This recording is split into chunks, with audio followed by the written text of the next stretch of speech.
Le milliardaire Andrej Babiš, dont le parti est arrivé en tête des législatives tchèques, a voulu rassurer sur ses sentiments pro-européens, à l'issue d'un entretien avec le président Petr Pavel dimanche matin pour entamer des discussions sur un futur gouvernement. Nous avons discuté des résultats des élections et de notre image au sein de l'OTAN et de l'UE. Je vois des informations négatives circuler à l'étranger et je pense que ce n'est pas juste, a déclaré l'ancien Premier ministre de 2017 et 2021, affirmant vouloir que l'Europe fonctionne bien.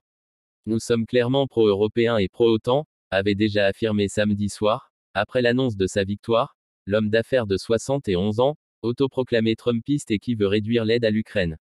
Avec 34,51% des voix, soit 80 sièges sur 200 au Parlement selon les résultats définitifs, son parti ANO ne dispose pas de la majorité. Il a cependant annoncé vouloir gouverner seul le pays d'Europe centrale de 10,9 millions d'habitants, membre de l'OTAN et de l'Union européenne.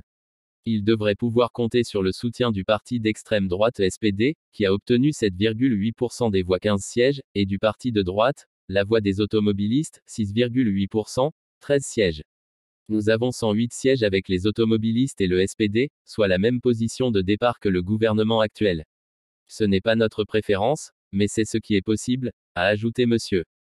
Babiš dimanche. M. Babiš a fait campagne sur la promesse d'augmenter les prestations sociales et de réduire l'aide apportée à l'Ukraine, pour faire passer les Tchèques d'abord. Interrogé dans la soirée par le média public ukrainien Suspilne, M. Babiš a toutefois assuré que Prague ne remettrait pas complètement en cause son soutien à Kiev. Nous aidons l'Ukraine via l'UE qui aide l'Ukraine, et c'est la façon dont nous allons continuer à aider, a-t-il déclaré. Il a par ailleurs estimé que l'Ukraine n'était pas prête pour l'UE, ajoutant: nous devons d'abord mettre fin à la guerre. Selon les observateurs, son retour au pouvoir pourrait signifier un rapprochement avec la Hongrie et la Slovaquie, qui ont refusé toute aide militaire à l'Ukraine et entravent les sanctions contre la Russie.